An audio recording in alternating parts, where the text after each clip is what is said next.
Si alguno quiere seguirme y no me prioriza a su padre, a su madre, a su esposa, a sus hijos, a su hermano, a su hermana e incluso a sí mismo, no puede ser mi discípulo. Paz y bien, queridos hermanos, en este 23 domingo del tiempo ordinario, el Evangelio y la primera lectura nos presentan una prioridad de Dios, la primacía de Dios, el lugar que debe ocupar Dios en nuestras vidas. San Agustín lo llamaba el orden del amor. ¿Por qué? Porque no se trata de dejar a nuestros padres, a nuestros hermanos, de no amarlos, sino de aprender a dar la primicia a Dios, de poner a Dios en primer lugar en ese orden del amor.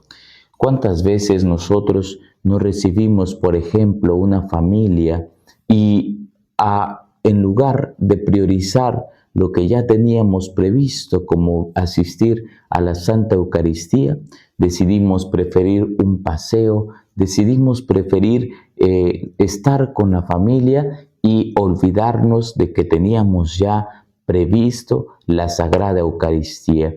En lugar de decirle, quizá por pena, quizá para no incomodar, de decirle a nuestro familiar, a las personas que queremos, que nos permitan, pero nosotros hemos programado ir a la Sagrada Eucaristía o incluso invitarlos para que nos acompañen. Y esto sería un gran ejemplo de nuestra fe y de nuestra prioridad a Jesús. También podemos poner, por ejemplo, hoy que celebramos la canonización de Pier Giorgio y de Carlo Acuti, dos personas que decidieron dejar todo lo que ellos eran, todo lo que ellos tenían, para poner en primer lugar a Dios y buscar ese reino, y por el cual hoy nosotros entonces celebramos su canonización. Podemos tener como ejemplo también un San Francisco de Asís que decide despojarse de su riqueza, de sus lujos, de sus primeros lugares.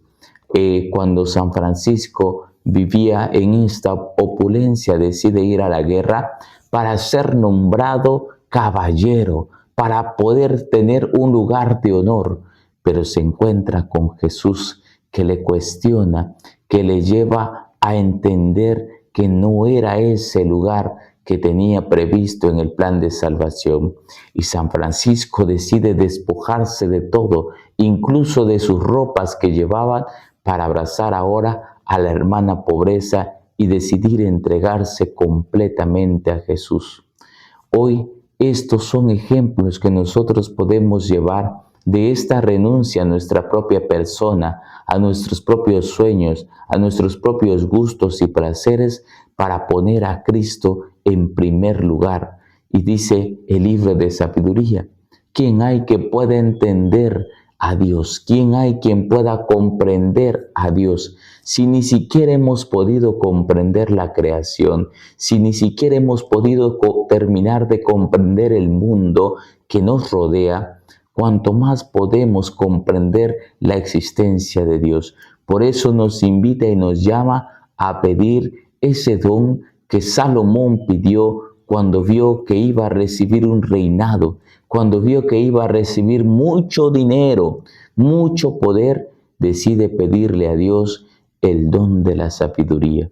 Y a eso nos invita también la liturgia de hoy, a pedirle a Dios ese don para poder elegir siempre las cosas buenas, para poder elegir siempre el bien, para poder elegir siempre a Dios. Y nos termina el Evangelio diciendo, ¿quién hay que va a construir una torre y no prevé primero si tiene los recursos necesarios? No vaya a ser que no termine y los demás se burlen de él. ¿O qué rey hay que va a enviar a la guerra y no prevé primero si sus 10,000 soldados podrán contra los 20,000 del contrario?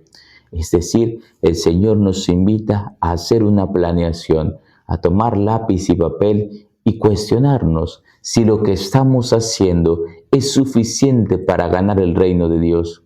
Si lo que estamos realizando nos alcanza para ganar el reino, o tenemos que ajustar, tenemos que planear, tenemos que programar, tenemos que transformar o cambiar algunas actividades para poder así ganarnos el reino de Dios. Y cuando llegue el momento, tener los recursos suficientes, haber tenido y logrado el propósito que teníamos, que es ganar el reino. Nos invita el Señor a reflexionar cómo va nuestra vida, cómo van nuestras acciones, qué tanto estamos haciendo, cómo va nuestro camino a la salvación. Queridos hermanos, hoy en este día, pidámosle al Señor la gracia del Espíritu Santo, que nos conceda sobre todo el don de la sabiduría, para poder elegir siempre el bien, para poder discernir el propósito de Dios para nosotros y para poder elegir siempre aquello que nos lleve al Señor. Que el amor del Padre, la paz de nuestro Señor Jesucristo, la gracia y los dones del Espíritu Santo, sobre todo este don de la sabiduría, estén contigo, querido hermano, querida hermana. Paz y bien y feliz domingo.